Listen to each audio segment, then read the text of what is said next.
Kannur ADM Naveen ബാബുവിൻ്റെ 2 ഫോണുകളാണ് പോലീസിൻ്റെ കൈവശം ഉള്ളത്.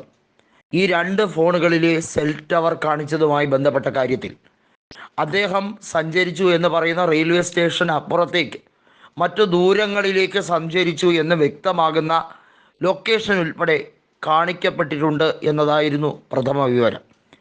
അതുമാത്രമല്ല, നവീൻ ബാബുവിൻ്റെ സഹോദരനായ പ്രവീൺ ബാബു കണ്ണൂർ ജില്ലാ കളക്ടർ അരുൺ കെ വിജയനുമായി ഫോണിൽ ബന്ധപ്പെടുകയും അവർ കണ്ണൂരിൽ എത്തിയതിന് ശേഷമേ പോസ്റ്റ്മോർട്ടം നടപടിക്രമങ്ങളും ഇൻക്വസ്റ്റ് റിപ്പോർട്ടും തയ്യാറാക്കാവൂ. അപ്പോൾ പറഞ്ഞത്, ഞങ്ങൾ കൃത്യമായും പരിയാരം മെഡിക്കൽ കോളേജിൽ കൊണ്ടുപോയിരിക്കുകയാണ്. അവിടെ മുതിർന്ന റവന്യൂ ഉദ്യോഗസ്ഥരുണ്ട്. അവരുടെ മേൽനോട്ടത്തിലാണ് ഈ നടപടിക്രമങ്ങൾ നടക്കുന്നത്. അതുകൊണ്ട് നിങ്ങൾ ഒരു രീതിയിലും അട്ടിമറിയുടെ ശ്രമങ്ങൾ സംശയിക്കേ വേണ്ട, എല്ലാം കൃത്യമായിരിക്കും എന്ന് പറഞ്ഞു. അവിടെ തന്നെ അട്ടിമറി നടന്നു എന്ന് പ്രഥമ ദൃഷ്ടിയാൽ പ്രവീൺ ബാബുവിന് വ്യക്തമായ കാര്യമാണ്.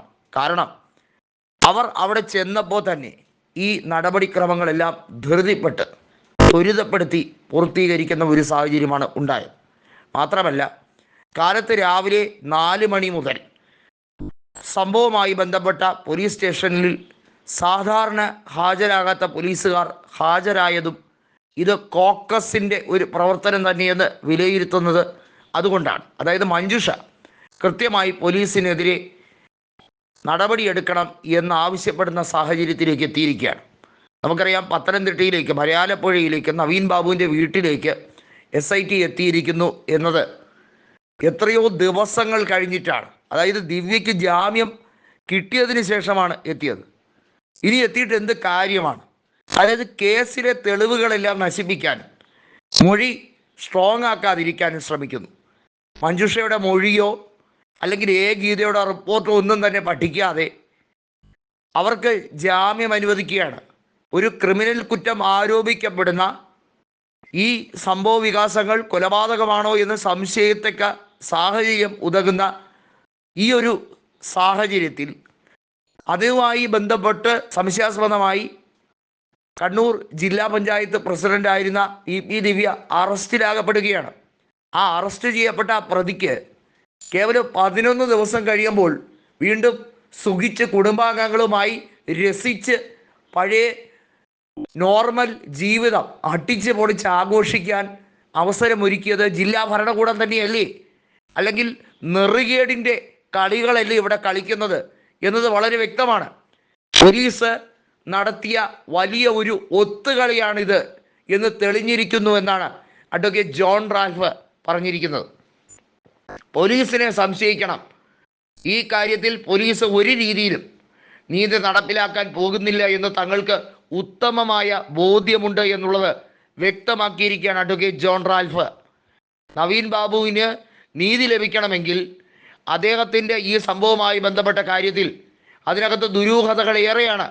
നവീൻ ബാബു മുനീശ്വരൻ കോവിലിൽ വന്നിറങ്ങിയതിന് ശേഷം അദ്ദേഹം ആരോടൊപ്പമാണ് പോയത് എന്നുള്ള കാര്യത്തിൽ വ്യക്തത വന്നിട്ടില്ല. അദ്ദേഹത്തിനെ വിളിച്ചുകൊണ്ട് ഒരു വിജിലൻസ് ഓഫീസർ പോയി എന്ന് പറയുന്നവർ ഉണ്ട്. അതായത് അദ്ദേഹത്തിൻ്റെ കയ്യിൽ പ്രധാനപ്പെട്ട വ്യാജ പട്ടയ നിർമ്മാണ മാഫിയകളുടെ വലിയ ഒരു തെളിവ് അദ്ദേഹത്തിൻ്റെ കൈവശം പോലും ഉണ്ടായിരുന്നു. അത് നശിപ്പിക്കാൻ അദ്ദേഹത്തിനെ കൊന്നുകളഞ്ഞതാണോ എന്ന സംശയം നിലനിൽക്കുകയാണ്. TV പ്രശാന്തിൻ്റെ വ്യാജ ഒപ്പുകൾ, അതിനെപ്പറ്റി പോലീസിന് ഒരു രീതിയിലും അന്വേഷിക്കാൻ താല്പര്യമില്ല. മാത്രമല്ല, ഇയാൾ പരിയാരം മെഡിക്കൽ കോളേജിലെ സ്റ്റാഫായിരിക്കെ 32 കിലോമീറ്റർ താണ്ടി ദിവസേന വന്ന് നവീൻ ബാബുവിനെ കാണുകയും അതിനോടൊപ്പം തന്നെ ശനിയാഴ്ച, അതായത് ഒക്ടോബർ മാസം 5-ാം തീയതിയും ഞായറാഴ്ച ഒക്ടോബർ മാസം 6-ാം തീയതിയും നവീൻ ബാബുവുമായി ഡീൽ നടത്തി എന്നതും ഒക്ടോബർ 9-ാം തീയതി ഇതുമായി ബന്ധപ്പെട്ട തുടർ നടപടികൾക്ക്, അതായത് പെട്രോൾ പമ്പ് അനുവദിക്കുന്നതുമായി ബന്ധപ്പെട്ട നടപടികൾക്ക് ഓടി നടക്കുകയാണ്. ഈ ദിവസങ്ങളിലെല്ലാം ഉള്ള കാര്യങ്ങൾ CCTV ഫുട്ടേജുകൾ ഉൾപ്പെടെ പരിശോധിക്കേണ്ടതായുണ്ട്. ഒക്ടോബർ 14-ാം തീയതി തിങ്കളാഴ്ച ഈ പറയുന്ന TV പ്രശാന്ത് അവിടെ ഉണ്ടായിരുന്നു എന്ന് വ്യക്തമാകുന്ന രേഖകൾ പുറത്തു വന്നിട്ടുണ്ട്. അതിനെപ്പറ്റിയും യാതൊരു രീതിയിലും ഒരു റിപ്പോർട്ട് തയ്യാറാക്കിയിട്ടില്ല. അതായത് ഏറ്റവും ദുർബലമായ പ്രോസിക്യൂഷൻ വാദങ്ങളാണ് അവിടെ നടത്തിയിരിക്കുന്നത്. എങ്ങനെയും പി ദിവ്യയെ രക്ഷിച്ചു കൊണ്ടുവരിക, അതാണ് അജണ്ട. അതിനുവേണ്ടിയുള്ള നാടകമാണ് നടക്കുന്നത്. വി ഗോവിന്ദൻ്റെ ഭാര്യ ശ്യാമളയ്ക്ക് വലിയ ആഗ്രഹമുണ്ട് ദിവ്യ ഒരു പോറൽ പോലും ഏൽപ്പിക്കാതെ തിരിച്ചെത്തിക്കുക എന്നുള്ളത്.